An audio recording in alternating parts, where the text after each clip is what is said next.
nk'uko tumaze kubivuga rero ko tugiye kuganira rwose ku kintu gishobora kuba cyagufasha waba ukora bizinesi yaba cyangwa utekereza ko wayikora ugiye kwitangira. Ni byiza cyane rero kubagira ngo ubashe kuba wamenya uburyo ukuntu ushobora gukoresha amafaranga.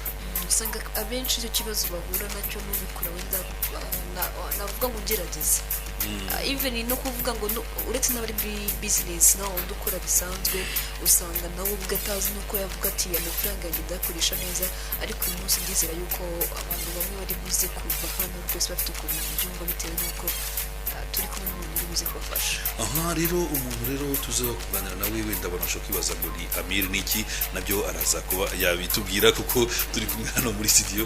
Reka tujye tuti rero karibu ku Aimable uzi tuganire. Burya iyo bavuze amafaranga umuntu ashobora gutekereza amafaranga amenshi ariko kirengagiza ko wenda rimwe cyangwa bibiri cyangwa wenda rimwe ntirikora, ariko duhere kuri atanu akora 10 kuzamura. Aho ngaho ugira udufashe gusa tubwire ni gute umuntu yatekereza ku mikoreshereze y'amafaranga kandi ikabamubera myiza cyane ikamugera umusaruro.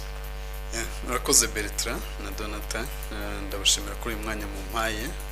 Mpere ku cyo waruhereyeho cyo kunsaba kubanza kuvuga icyo Amiri ari cyo. Amiri iyo mpagarariye ni ihuriro ry'ibigo by'imari iciriritse, ni ihuriro rihuza ibigo bigeze muri 450 bikora umwuga wa microfinance mu Rwanda. Niryo nyobora muri uyu mwanya rero nk'umutumirwa wanyu mukaba murimo kumbaza ikijyanye n'imikoreshereze y'amafaranga muri rusange.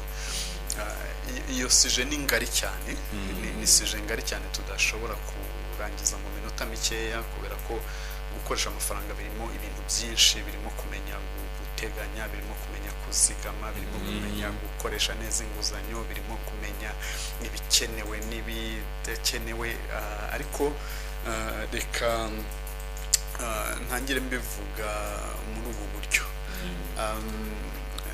Amafaranga ni igikoresho gikenerwa na buri muntu wese, hafi ya wese, umuntu uriho uhumeka ibyo ari byo byose mu bihugu nk'iki cyacu, kubera ko haracyari ibice by'isi wenda bikirimo amashyamba, usanga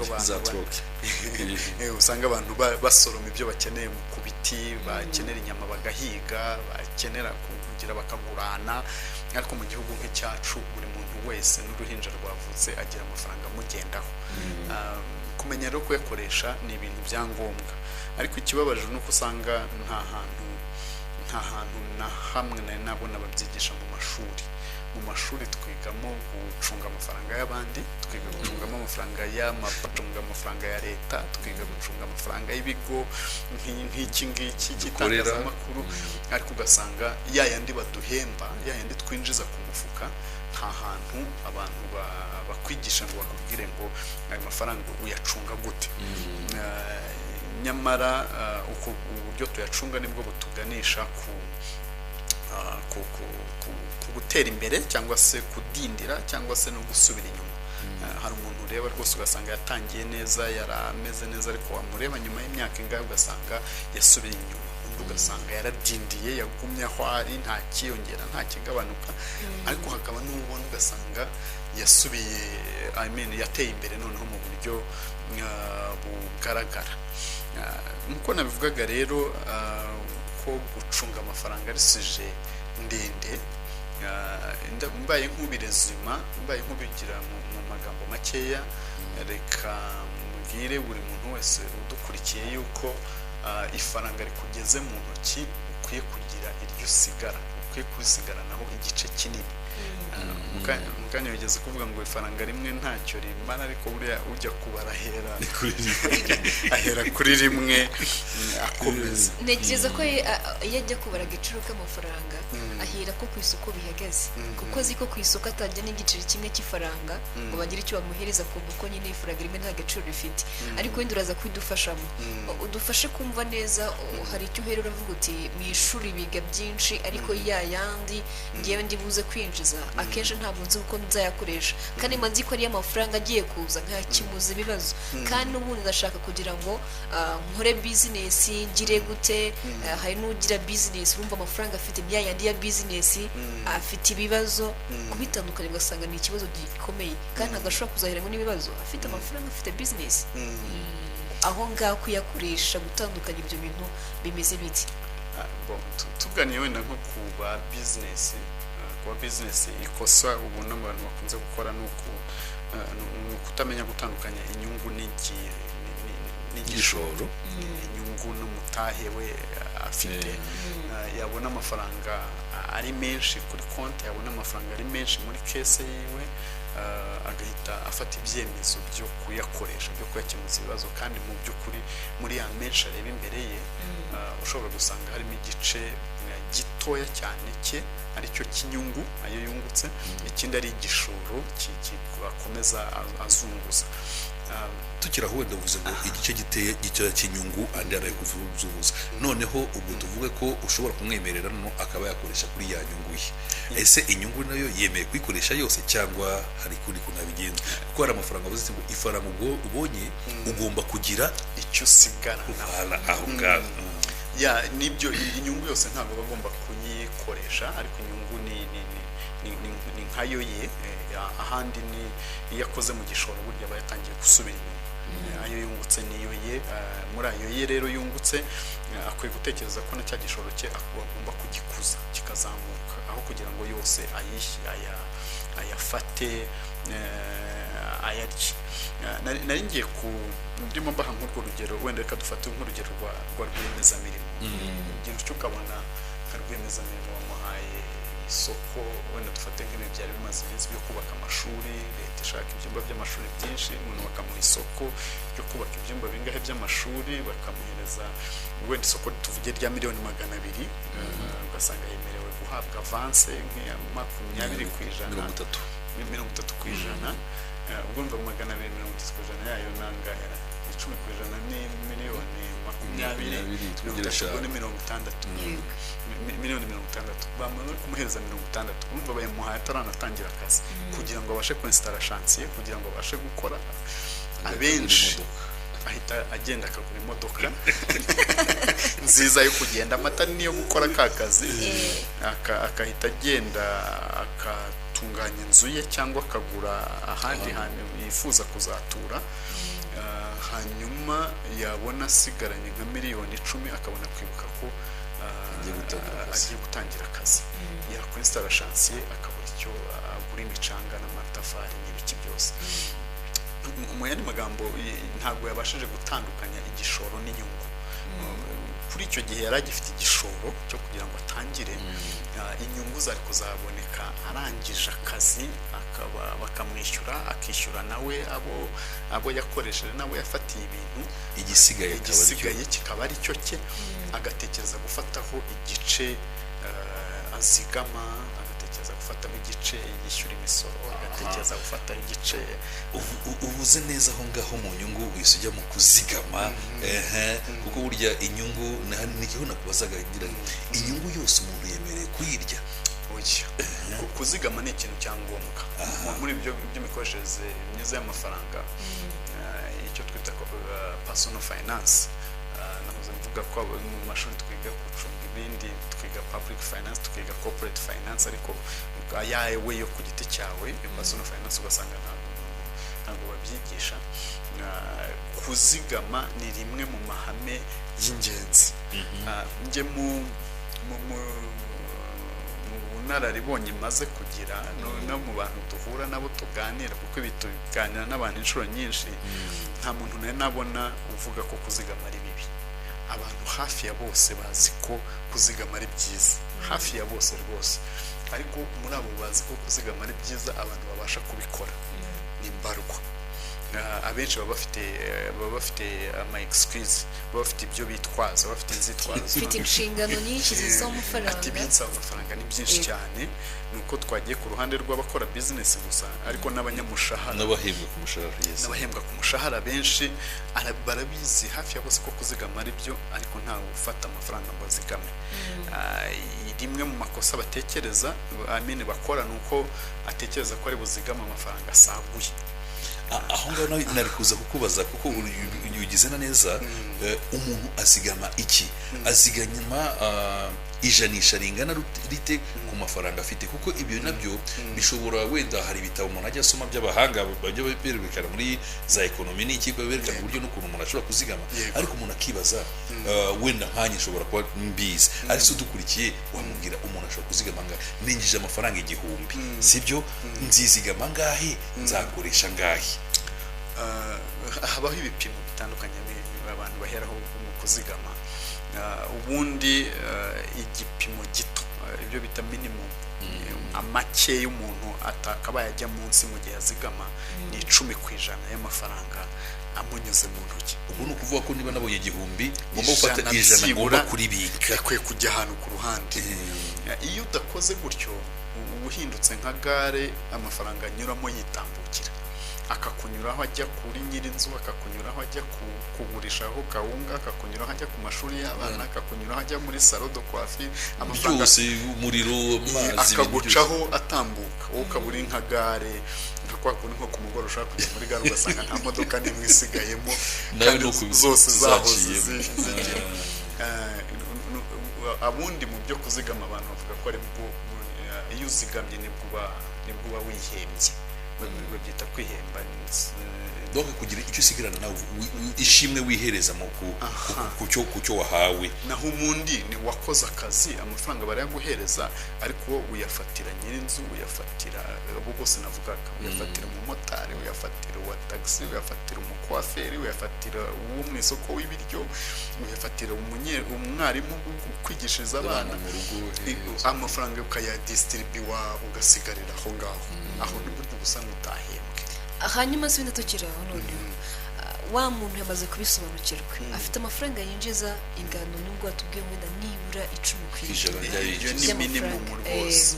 Noneho ya mafaranga irahari, ariko afite izindi nshingano ABCD ziza kumusaba amafaranga, yewana kwa n'imibare ugasanga biranagwamo neza. Turabizi bajya bavuga ngo tuba toujours on vit au-dessus de nos moyens, tuba hejuru y'ubushobozi bwa, kuko nk'ibyo maze kuvuga Donata, muhembwa icyo 1000, sibyo, ariko ibibazo mfite ni 5000 natyaje na simbo n'undi.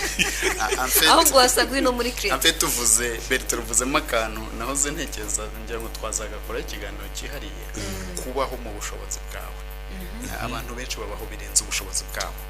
Ntabwo ndi bubyinjiremo cyane, reka tuzabifatire umwanya wabyo. Ni topic yihariye ushobora kudevelopamo ibintu byinshi, kandi abantu benshi bakisangamo bakanabona amasomo ashobora kubafasha kugira ibyo bahindura. Naho ku cyo waruvuze, uvuga uti umuntu aba afite ibintu byinshi bimureba bimusaba amafaranga. Kera twiga ekonomi batubwiraga ko n'ubundi ngo les besoins sont illimités, ntabwo zigira iherezo, zizahoraho. Ariko muri ibi bya personal finance, mu kumenya gucunga neza amafaranga yawe, habaho kumenya gutandukanya ibintu bibiri, ibyo mu cyongereza bita needs na wants. Ni ukuvuga ibintu nkenerwa n'ibindi bintu ushaka nyine wewe. Mu gifaransa babyita les besoins et les désirs.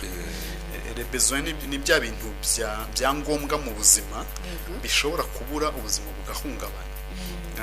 Tuvuge nko kugira aho uba, kubaho, uramutse udafite inzu bakunaze hanze, ubuzima burya burahungabana. Nko kubasha kugura ibyo kurya, uramutse utahafunguye ntabwo wazasubira gukora akazi. Uramutse wambaye ubusa imyenda yaragucikiyeho, nabwo kakazi ntabwo wabasha kugakora. Ibyo ni bimwe mu bintu bita ibintu nkenerwa, les besoins cyangwa needs. Iyo wabashije kumenya gutandukanya ibintu nkenerwa n'ibindi bintu ushaka zibyo za rozire zikaza byo kwishimisha byo guhabirika kandi wabaho. tuvuge uramutse utashye ntuce ku kabari ngo usangire icupa n'inshuti zawe ntacyo waba, ubuzima burakomeza. Uramutse uguze telefone isanzwe ntujye kugura cya kindi kivamo kirimo amazi n'amashanyarazi ariko ukaba wifite ka kandi wenda karimo igikoni gusa kakitaba kakakira mesaje. ariko wibuke yuko mba nshaka kuva ku ntera imwe njya ku yindi. intera rero kuyivaho kwizigamira. aho ngaho harimo isomo rinini, hari igihe abantu bibeshya. ngira ngo tuzakora nk'icyo kiganiro cyo kubaho birenze ubushobozi tuzabigarukaho. hari igihe umuntu yibeshya akigereranya akagira utuntu yagaragaza, ariko byo ntabwo aba yavuye ku ntera imwe yageze ku yindi. aba yerekana imaje gusa runaka, ariko ntabwo aba yavuye ku ntera imwe. nk'uko wari ubivuze, ikintu cyafasha umuntu ni ukuzigama. nigeze kubivuga, kumenya ngo urazigama ryari. ubikora mbere yo gutangira kugura za bezo, bya bintu navugaga bya ngombwa by'ingenzi. nanone wenda urabivuze aho nibyo ko ukibona amafaranga banza utekereza kuzigama, ariko nk'uko dunategeze kubivuga biragoranye cyane. mfasha amafaranga 1000 guhita twe tuzi ko ahubwo tuzigama asagutse. iyo utekereje, iryo ni ryo kosa abantu benshi bakora, utekereza ko azazigama asagutse, kandi ntabwo ajya asaguka. amafaranga burya ntabwo ajya asaguka, kuko n'uwaguhereza miliyari. nigeze gukora ubushakashatsi ku bantu bagiye batombora amafaranga menshi. hano mu Rwanda batombora amafaranga make ariko hari igihe usanga umuntu yatomboye miliyoni 50 z'amadolari nko muri Amerika. ayo ni amafaranga aruta ingengo y'imari y'ibihugu bimwe na bimwe. ni amafaranga ashobora kukubeshaho ubuzima bwose utongeye gukora.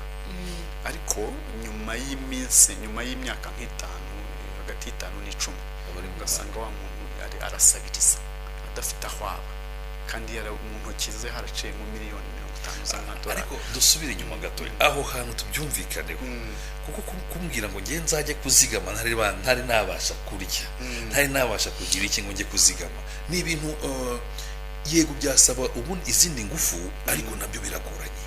oya, ni discipline wiha, ni discipline. ngira ngo iryo jambo turaryumva mu Kinyarwanda. ni discipline wiha, ukavuga uti kuri buri mafaranga mbonye nta na rimwe nzajya munsi y'10% byo kuzigama. ayo niyo make, niyo minimum. uko ugenda uzamura igipimo cyayo uzigama, niko uri mutegura imbere hawe heza. niko ushobora kuva ku rwego rumwe ujya ku rundi. uvanyeho 100, tuvuge niba wakoreye 1000 ku munsi, sinze akazi wenda niba n'urugero, iyo uvanyeho 100, icyo washoboraga gukora n'igihumbi, n'ubundi ushobora kugikora na 900. urumva usigaranye 900 yo gukora bya bindi washakaga, niba ari ukufungura, niba ari ukukora izindi bezo zitandukanye. ibyo washoboraga gukoresha igihumbi ushobora kubikoresha 900, ariko rya jana ukaba warigejeje aho rigira. ariko n'ubu utarivanyeho mbere ukavuga uti reka mbanze njye gukora, kuko turemeranya ko kuzigama ari ngombwa. ikibazo ni ukuvuga ngo ndabikora mbere cyangwa ndabikora nyuma. niba urindiriye ngo nze kubikora nyuma, amafaranga uragenda habamo ibintu bitandukanye. hari ibyo bita mu Cyongereza ngo ni impulsive buying. ni ukuvuga hari igihe winjira mu isoko cyangwa mu iduka, amaso yakwereka ibintu utari kuzi ko biriya bintu, utari kuzi ko iriya mikoro nayigura, iriya mikoro yaba nziza ndamutse, kandi wagiye atari mikoro ibyo bibaho kugenda kubera ko ufite amafaranga uzi ko ari mu mufuka, ukabona ikindi ukagura ikidafite umumaro ku kamwanya, ariko kuko wumva ko ufite ubushobozi bwo kukigura ugiye kukigura. hari na efe ya publicity, efe yo kwamamaza. hari igihe uhagera bakavuga bati twavanyeho 50%. ntuzi na mbere bikiri 100% uko byakuraga, ariko barakubwiye bati twavanyeho 50%, ubu ngubu urishyura 10,000. ukavuga uti ntabwo nacikwa n'aya mahirwe y'igihe kandi mbere yari cyagabanutse 20 kandi nanone ubundi igiseke gisanzwe ari 10 koko ariko bashyizeho ako kantu cyangwa cyavuye kuri 9,900 bakira ku 10 bakubwira ko ari 50 hari izo efe zituma amafaranga wagendanye uyakoresha ibyo utageze. aho twumvise rero ko ikintu cya mbere burya mu buzima ari ukuzigama, akaba ari bwo buryo bwa mbere bwiza bwo kuba wakoresha amafaranga, ukazigama mbere. ikindi kintu wakora kugira ngo ubashe gukoresha amafaranga yawe neza havuyeho kuzigama ni iki? Ikindi wakora rero kugira ngo ubashe gukora umaze kuzigama yandi ubundi umuntu wese aba akwiye kugira ingengo y'imari kuko ni muri bya bindi nahoze mvuga twiga ariko tukabyiga kubikorera abandi.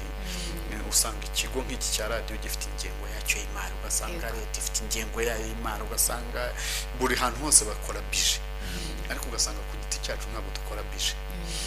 Impamvu yo gukora bije ni iyihe? ni uko iyo urimo ufata ukavuga uti ku kwezi nzahembwa 100,000 ukabipangira ku rupapuro, ukavuga uti muri 100,000 10 nzabizigama, ukavuga uti 20 nzishyura inzu, ukavuga uti 30 nzaguramo akawunga.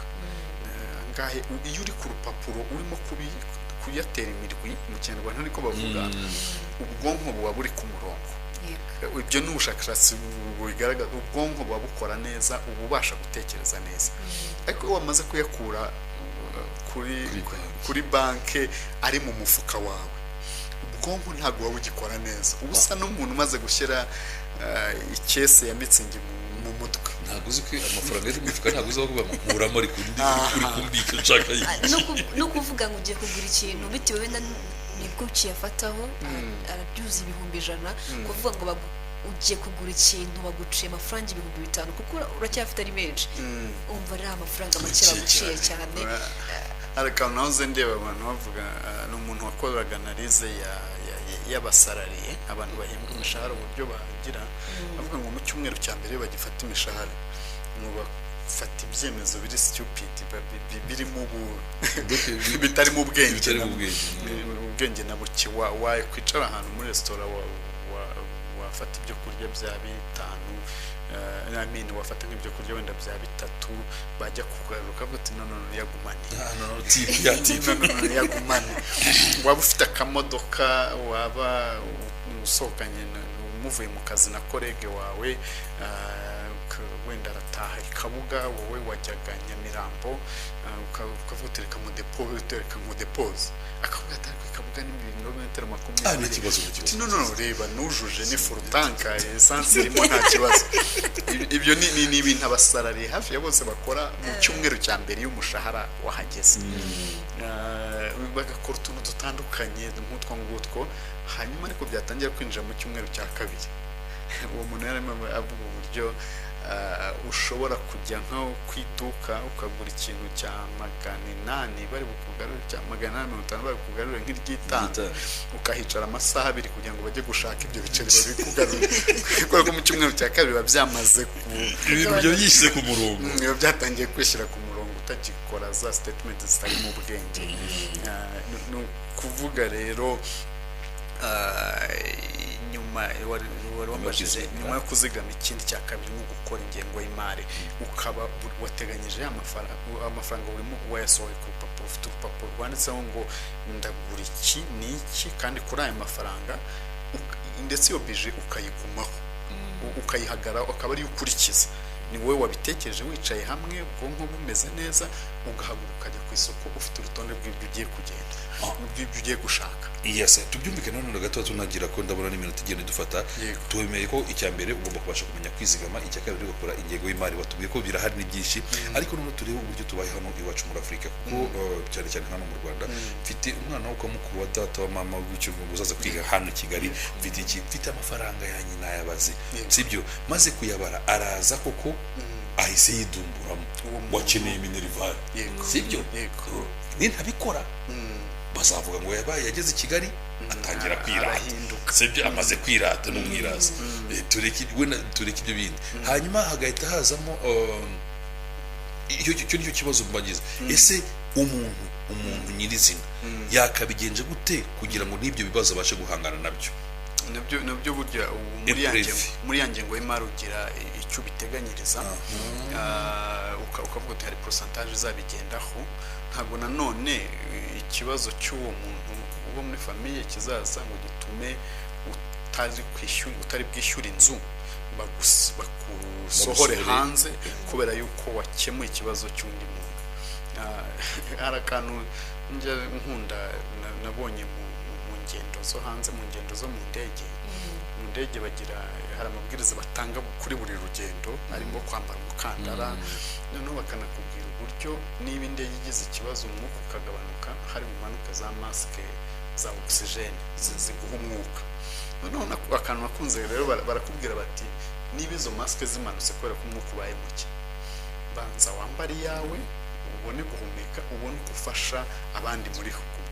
Nubwo rwaba ari uruhinja ukikiye, nubwo byaba ari umukecuru mwicaranye ubona udafite intege, mbere y'uko ujya kumufasha ngo umwambikiye, banza ukuri yawe uyambare, nibwo uri bugire ubushobozi bwo gufasha wundi. Impamvu babyinsistaho ngira ngo nuko byagiye bigaragara ko umuntu wese ahita agira umutima wo gushaka kujya gufasha, ariko burya ntabwo dushobora kumara amasegonda menshi tudahumeka. Iyo umwuka wabuze ujya gufasha wumva ufite imbaraga, ariko mo hagati urimo ufasha nawe ugacika intege mukitura hasi mwese muri babiri hakaba ufasha undi mwese mu buzima mukabubura. No ku mafaranga rero ni uko nguko, teganya ayo ushobora gufashisha wa muntu, uteganya ayo ushobora gukemuza ibintu biri impreve. Ubu nahoze mbabwira bya financial management ni birebire, nk'ubu ntabwo twavuze ku cyitwa konti y'ingoboka cyangwa emergency fund. Ni ukuvuga ukwiye kwicara ufite akagega kawe ku giti cyawe kakugoboka mu bintu bitunguranye. Niba ugiye ugakora impanuka, si ngombwa ko uhita uhuruza inshuti n'abavandimwe kugira ngo bagire. Niba utobokesheje ipine, niba wari ufite imodoka, si ngombwa ko uhita ugira. Niba bigize gutya umukoresha akakubwira ati sorry mwihangane, covid natwe yatubereye ikibazo, twagabanyije umubare w'abakozi, si ngombwa ko kwa 11 wari uri mu cyiciro cya 4 cy'ubudehe, kwa 12 kubera ko wabonye ibaruwa y'umukoresha ugahita ugwa mu cyambere cy'ubudehe. Ukwiye kwicarana tukita konti y'ingoboka. Konti y'ingoboka ni ukuvuga amafaranga wateganyije washyize ku ruhande yakugoboka mu gihe uhuye n'ikintu kidasanzwe ugize. Bene ayo niyo ushobora no gukoramo ugafasha wa muntu utarusanzwe ku rutonde rw'abufasha, ariko uhuye n'ikibazo gikomeye kandi ubona ko ari byari bikwiye. Yes. Naje kugira ikibazo kimwe aho ngaho, mbere turageze kubikomozaho ubuzima tubamo hano iwacu. Kubyumvisha umuntu ukamubwira uti wakagombye kwizigama, wakagombye no kugira kurenga kwizigama, ukagira nk'iyo konti y'ingoboka cyangwa se iki, donc guhuza bya bindi byose ugasanga n'ubuzima turi ntekereza ko leta kubwira ati ariko urumva ari twebwe, urumva turagira ku rwo rwego, akumva bikubwiye. Ndagiye uduhe nk'urugero rw'umuntu uri muri Kigali we nashobora kuba ahembwa 100,000, yabigenza gute mu kwezi? Niba ashobora kuba yakwishyura inzu akagira gute? Wenda uyu munsi tutaye tuzi kwizigama, tuzagenda tubyinjiramo tugenda kuri wa wundi ufite business. Kuko utegeka tuvuga ko kwizigama umuntu abashe kubyumva. Principe ya mbere navuze yoroshye simple ni yindi navugaga yuko niba ahembwa 100,000, 10,000 bikwiye kujya ku ruhande. Yaba mu nzu yangahe tugere nk'umuntu ufitemo experience, dufasha ayo ngayo turebe ahembwa 100, ubwo yaba mu nzu asigaranye 90, kandi aza 90 agomba gukodeshamo inzu, agomba kurya, kwambara kwisiga akagira gute. tumufate nk'umusiribateri, wenda tubera umusiribateri tureke ahembwa 100, ubwo yaba mu nzu yangahe itarengeje 20,000. Aho nawe yaba yihaye Rex aramutse ashatse yo munsi yaho byaba byiza kurushaho. Donc 20 ubu agomba kimwe, donc ni 210 ni 210 by'umushahara wiwe akorera. Ubwo kuryaho aramutse abaye umuntu w'imibare cyane, uteganya cyane, ushaka kuzagira aho agera, anagiye nko mu ya 15 byaba byiza. muri Kigali biragwiguye oya abantu ati gufatana bishoboke muri Kigali icyo gihe najya kwifata arajya mu nkengero kandi akora hano mu mujyi wa Kigali ubwo transport igiye kwiyongera. Buriya twahereye ku 1,100 ariko hano muri Kigali hari abantu ab'ibihumbi 100 sibo bamake, hari n'abahembwa na 30 kandi bakabasha kuyabamo. Ni ukumenya uko uyabarira, ni ukumenya uko uyabarira ibintu bimwe na bimwe. Hariho aho utekereza wagenda na moto akahabarira kuhagenda n'amaguru, akavuga ati nzabyuka 10:30 mpagende n'amaguru hanyuma. Akantu keza uvuze rero aho ngaho ntago agomba kubaho nk'uko undi mugenzi abona abasha kubaho, ahubwo nabashe kumenya ko agomba kubanza kwizigama. Icyo nicyo kintu cya mbere bizabasha kumufasha kugira iki muri make yakoramo. None yongeregire wenda ntako waruvuze agakote k'ingoboka gatandukanye no kwizigama nabyo byumve cyane.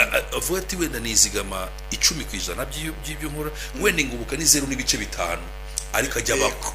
Buriya ingoboka rero nabyo bigira ibipimo bikurikizwa ko n'ingoboka ku muntu wese.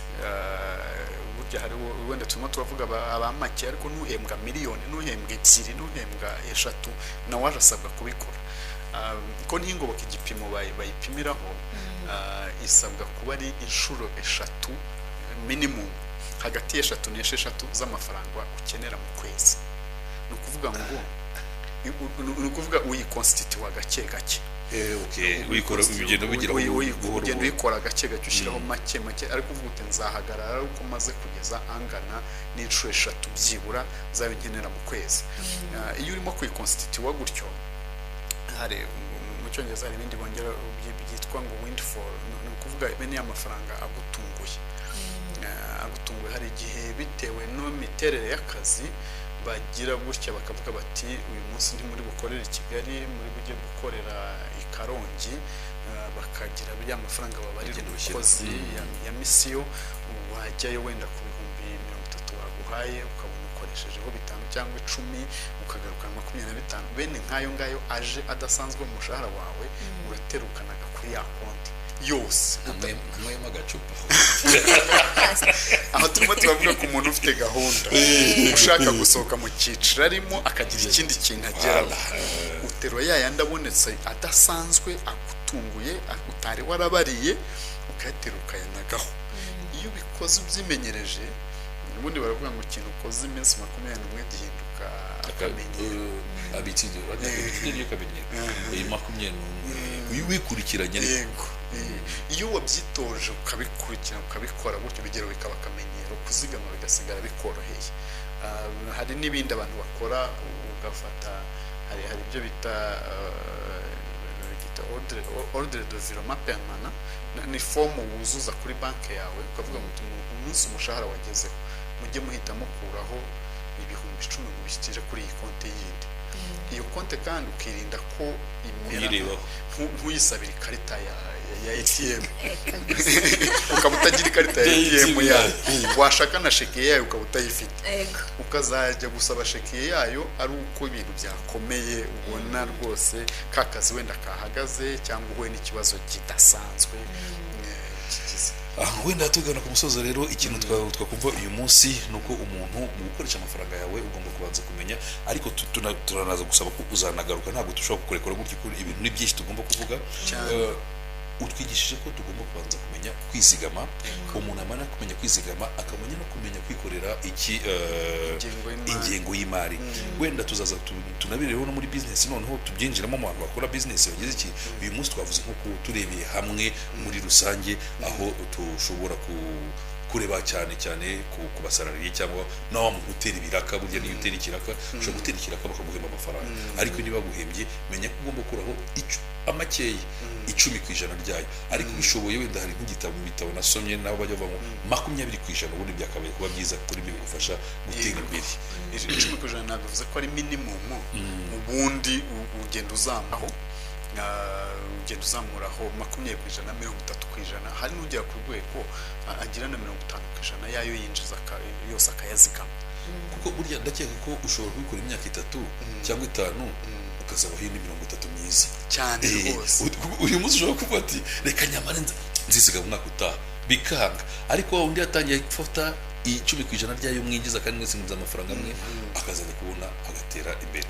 Nk'umuntu waba twumva ari umusore aramutse atangiye kare, aramutse atangiye bene aya mahame akatangira kuyashyira mu bikorwa hakiri kare, ajya kugera mu myaka 40-45 ari ku rwego ashobora guhagarika gukora kandi akabaho neza. Aha cyangwa igihe cyo gukora ubukwe atatambutse hariste atari buvuge ngo nibateranyiriza igitanda, bateranyiriza intebe, bamushakira inkwano, biriya bintu birasebye rwose. Aha ndakeka rero ko aya ni amahirwe kubana nawe nkuranga kuko kandi turakeka ko tuzakomezanya kubana nawe ko tuzakwiyambaza muri byinshi na kare akantu uvuze dako tuzaza tukaganireho tukarambureho kuko mu buzima busanzwe burya n'ubuzima bwita business kuko ubuzima busanzwe kubayeho nayo ni business kuko ugomba kwiteganyiriza uko ushaka kuzabaho. Iyo witeganyirije uko ushaka kuzabaho ubitangira hakiri kare rero ukabimenya. Utwigishije kwizigama ndakeka badukurikiye iyo 10% ry'ibyo winjije ugomba kumenya ko ugomba kuryizigama, hanyuma kandi n'amafaranga ubonye niba ubona amafaranga buri kwezi ukamenya uko ugomba guplaninga. We ukavuga ati inzu naya ntuzabona amafaranga rero ngushyuhirwe. Ubundi ni ishuri rigari, tuzagenda tubyinjiramo twige nuko twabaho mu buzima bujyanye nuko twinjiza. Ntaza kubona uyu munsi wenda banzamuye kuri salere bongeyeho 2020 ngahita mvuga nti nabaga muri chambrette rikajye muri ibyumba 2 na salo Britra cyangwa se imambe batazansura bakabona bakanshishamo ijisho. Tuzagenda tubyinjiramo neza rwose, reka bari tuzakurikiza rwose vraiment nitubiyambaza. Turabasabye vraiment muzafate undi mwanya muze mudusange tuganire kandi dufashe abadukurikiye. Reka dushimire rero mwese mudukurikiye kandi dushimire na Aimable tukubwira ati rwose urakoze cyane kuko burya kwiga no guhozaho n'ubutaha tuzabukenera. Murakoze cyane.